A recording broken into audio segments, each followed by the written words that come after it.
안녕하세요. 돌쇠 뉴스 시작합니다. 어제 니칸 겐다이에 올라온 칼럼인데요. 제목은 한국의 감염자 급증한 까닭, 일본도 내년 1월 중순 제6파 피크 우려입니다. 일본 감염 전문가가 한국의 재확산을 분석한 내용인데요. 일본도 제6파가 온다는 예상도 포함됐군요.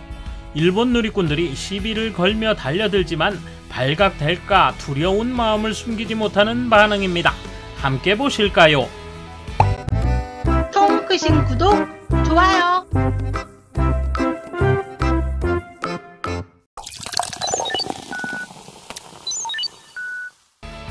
일본의 코로나 신규 감염자 수가 눈에 띄게 줄고 있다. 4일 전국의 신규 감염자 수는 158명으로 목요일로는 올해 최저였다. 걱정스러운 것은 일본은 급감하고 있는 반면 한국은 감염이 급속히 확대되고 있다는 점이다. 한국에서는 2일 신규 감염자 수가 사상 네 번째로 많은 2,666명을 기록했다. 3일에도 2,480명으로 높은 수준이다.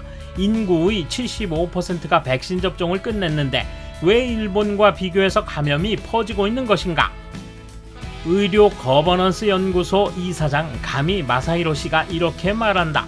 계절적 요인이 크다고 봅니다. 한국은 일본보다도 기온이 낮죠. 겨울철에 접어드는 타이밍에 점점 더 많아지고 있는 것이라고 생각합니다.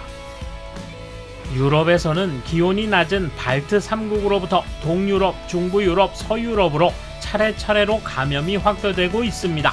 더욱이 한국은 일본보다 조금 일찍 백신을 맞았기 때문에 감염 예방 효과가 떨어지고 있는 것은 아닐까요? 일본은 7월부터 9월에 걸쳐 단번에 접종했기 때문에 지금은 면역이 강하죠. 이제부터 본격적으로 추워져 노인이 맞은 백신의 예방 효과가 사라지기 시작하면 제6파가 올 것입니다. 현재 한국은 한두 달 앞서는 일본의 모습일지도 모릅니다. 많은 전문가가 향후의 제6파 내습을 예측하고 있다. 내각 관방의 코비드19 AI 시뮬레이션 프로젝트에 참가한 나고야 공업대의 히라타 아키마사 교수도 AI를 이용한 시뮬레이션 결과 내년 1월 중순 제6파의 피크를 예상했다. 피크 때는 도쿄에서 300에서 700명 정도의 신규 감염자가 나온다고 한다. 그는 인파와 기상조건, 선언 여부와 백신 접종률 등 데이터를 AI에게 학습시켜 예측했습니다. 백신 예방 효과가 12월부터 1월에 약화되고 수백 명 규모의 물결이 도쿄에서 확인될 수 있습니다.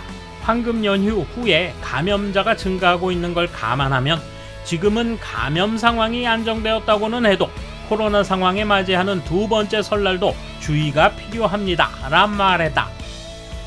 겨울철에 접어들어 송년회와 신년회 시즌을 맞는다. 클러스터 속출이라는 게 농담일 수만은 없다.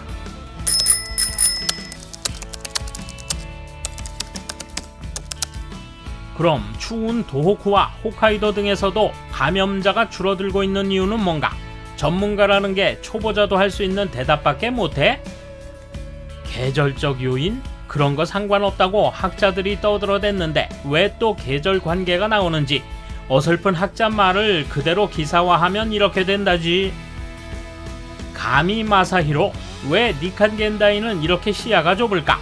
말도 안 되게 편향되고 자기들만 옳다는 언론의 태도 용납할 수 없다. 그가 일본 국민을 헐뜯는 데 주력하는 자칭 학자라는 것은 숨길 수 없는 사실이다. 그를 채용함으로써 겐다이는 동종이라 고백하고 있다. 이 사람이 하는 말은 찝찝해요. 한국이 일본보다 빨리 백신을 맞아서라고? 조금 더 추워서? 전혀 빗나간 말입니다. 그런 엇갈린 기간 같은 건 레벨을 훨씬 넘는 감염 상황과는 분명히 거리가 있습니다. 결국 감소의 원인이라는 것은 확실히 모르는 거지. 모르면서 전문가가 제멋대로 억측해 설명하고 이런 게 인터넷 뉴스로 올라와 어정쩡한 정보가 나돌고 만다. 그리고 영문도 알려지지 않은 채 1월에는 제6파가 온다 라는 근거 없는 정보만 마구 돌아다닌다. 언론이 가장 해서는 안 되는 것 아닌가? 눈앞의 숫자를 가져다가 조금 얻어걸린 이야기를 부풀려서 확산시킨다. 한 번쯤 코로나에 대해 입을 다물겠다. 이런 거 해보는 게 어때? 피크 때 도쿄에서 300에서 700명 정도의 신규 감염자가 나온다지만 제5파의 피크가 5,000명 정도였으니까 확실히 잔물결이네. 이 숫자는 걱정 말고 경제를 돌려도 된다는 뜻인데 코로나는 무서운 거라는 생각이 박혀버린 겐다이로서는 무서운 숫자로밖에 이해할 수 없는 것 같다. 아니면 겐다이는 어떻게 해서든지 코로나 불안을 확산시켜 일본의 사회 경제에 타격을 주고 싶은 의도인 것일까? 추위로 코로나가 증가한다면 지금 왜 홋카이도의 감염 상황이나 도호쿠 지방은 잠잠한 거야? 특히 홋카이도에서 가장 인구가 많은 삿포로는 오늘 신규 감염자가 제로인 것 같은데. 계절적 요인 사실대로 안 쓰면 안 되잖아.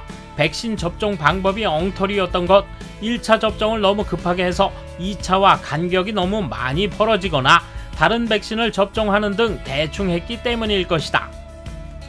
단순히 세계적으로 증가하기 시작했으니까 대충 이 정도면 일본도 유행이 시작되겠지라는 생각에 지나지 않는 것 같다. 원래 일본은 코로나뿐 아니라 12월에서 3월까지는 여러가지 감염증이 증가하니까 코로나도 아마 그렇겠지라는 정도, 아무리 아마추어라도 쉽게 상상할 수 있다. 오히려 작년 겨울의 전례가 있다면 내년 겨울 정도는 전문가가 아니더라도 예상할 수 있다. 그러니까 오히려 감염자가 증가해도 자연스러운 일이라며 일본인들이 냉정했으면 좋겠다. 미디어가 감염자가 증가한다며 기다렸다는 듯이 소란을 피우는 일은 자제해 주었으면 좋겠다. 어차피 떠들어봤자 늘어날 땐 늘어난다. 우리 일반인들에게는 제한을 가하면서 왜 미디어에는 아무런 제한을 두지 않는지 모르겠다. 코로나 불황도 코로나 차별도 따지고 보면 미디어의 책임이 다분하다고 생각한다. 우리 일반인들보다 훨씬 영향력 있는 미디어나 탤런트의 언동이 방자해지면 어떻게 되겠는가? 일본만 백신 접종을 통해 감염을 막았고 국내 접종률이 높은 미국, 영국, 싱가포르, 이스라엘에서도 아직 감염이 가시지 않고 있다. 일본만의 특수 요인이 있는 것인지 아니면 실태는 같지만 수치를 취하는 방법이 다른 것인지, 한국이 일본보다 빨리 백신을 맞았다고 한국에서는 미군 기지의 외국인이 처음 접종한 후 한국군이 미국에서 지급받은 노바백스를 접종했습니다. 즉 일반 한국 시민은 나중에나 맞은 것입니다. 한국 정부는 또한 1차 접종률을 높이기 위해 2차 접종분을 썼고 1차에서 2차 접종하는 기간이 규정보다 길어졌습니다. 또한 2차 접종은 교차 접종을 실시하고 있습니다. 또한 접종 시작 당시에는 화이자나 모더나의 공급이 늦어져 아스트라제네카 백신을 사용했습니다. 즉 일본과 한국의 접종 상황은 다릅니다. 비교 대상이 안 될 텐데요. 돌쇠 한마디. 전 세계로부터 망신당할까봐 부랴부랴 막았다고 설레발 쳤지만 의심의 눈초리를 거둘 수 없으니 참 고민들 많을 겁니다. 감사합니다. 돌쇠 물러갑니다. 이번 소식은 여기까지입니다. 시청해주셔서 감사합니다.